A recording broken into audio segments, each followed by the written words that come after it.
Jimmy's fundamentals changed after his knee injury. Doesn't drive the ball or move like before. No question about it.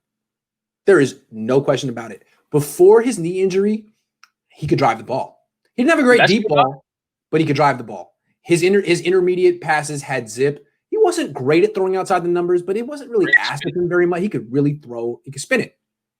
Also, he could buy a little time and like to. Tore his ACL outside the pocket, made a bunch of nice throws in 2017, extending plays.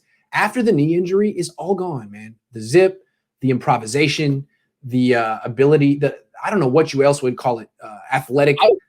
For me, the biggest difference is he had really light feet before that ACL. And that was apparent in New England too, because the big difference he had light feet. Brady was, right. He didn't have Brady's arm, but those 2 games, he was much more mobile within the pocket than Brady at moving right and moving left. And Brady kind of just in that small box would be able to just move half a step right and throw the ball. Jimmy would be like, get outside, right. And now he's heavier footed than Brady. He's so heavy-footed. It feels like he's running in sand when he runs. It does. That's the problem. Good call, Domain Thread. I totally agree with you, and I think it's important that Niner fans understand the difference in pre-ACL Jimmy and post-ACL Jimmy. You see it in the feet a lot. He just became – it's like he became 40 pounds heavier all of a sudden.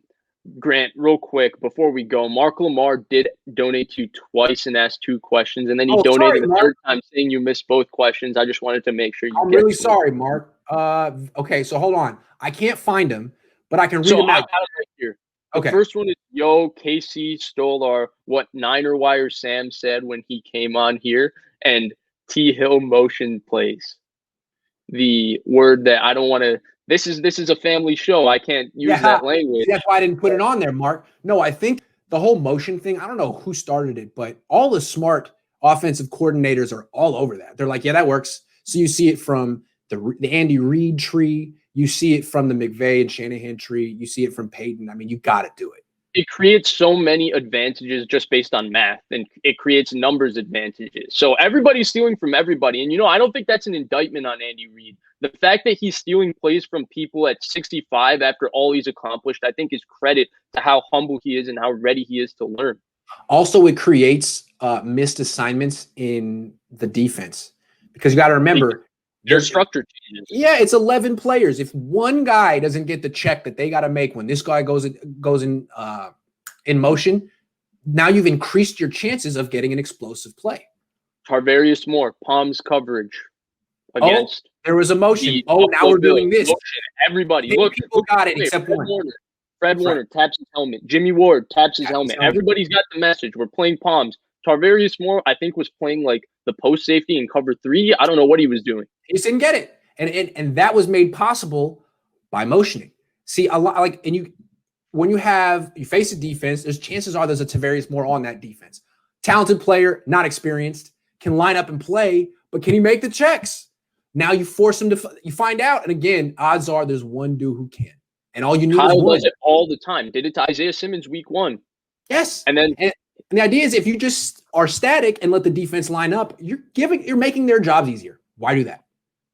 And then the second question, and also Gavin Upright Cartwright said, I donated 2 guys. I got a legit question. I guess you could just throw that Ask in. it again. Well, sorry, Gavin. Mark said, Vish in 15 years when you're a GM, can I just get tickets? Well, I don't think I'm going to be a GM in 15 years, but sure, why not? Gavin's hilarious. Grant, I donated. You missed my question. My bad, Gavin. Do it again. You don't have to pay. Don't donate again. Just ask the question and I'll answer it. Niners need to redo scouting room. Most picks suck.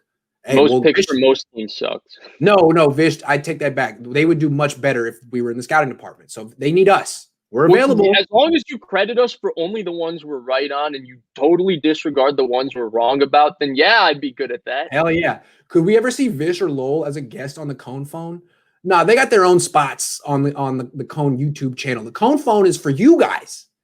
And if sometimes maybe people graduate into a full-fledged spot on my channel, but for now it's so the fans can be stars for a day. Maybe we'll do a Cohn phone once on a Monday where I'm on too. It's a good idea. We can get a little 3-way action, like 3-way call. Yeah, All right. for sure. I like that, And Gavin. Okay, good idea. And then I know you got to end it, but real quick, I just want to speak it into existence one more time. Somebody asked, Vish, do you think Matthew Stafford is landing with us? Of course I do. I'm 100% confident about it. If LeVar Ball has taught society one thing, it's that you need to speak it into existence. He got Lonzo drafted by the Lakers. I'm going to get Matthew Stafford to the 49ers. Speak it into existence, baby. I got Robert Saleh to the Jets, or I got him a head coaching job. There's no question in my mind. I don't Speak it care. into existence. I speak that in, I spoke that into existence. He must pay a cool chunk of dough to an agent or two every year.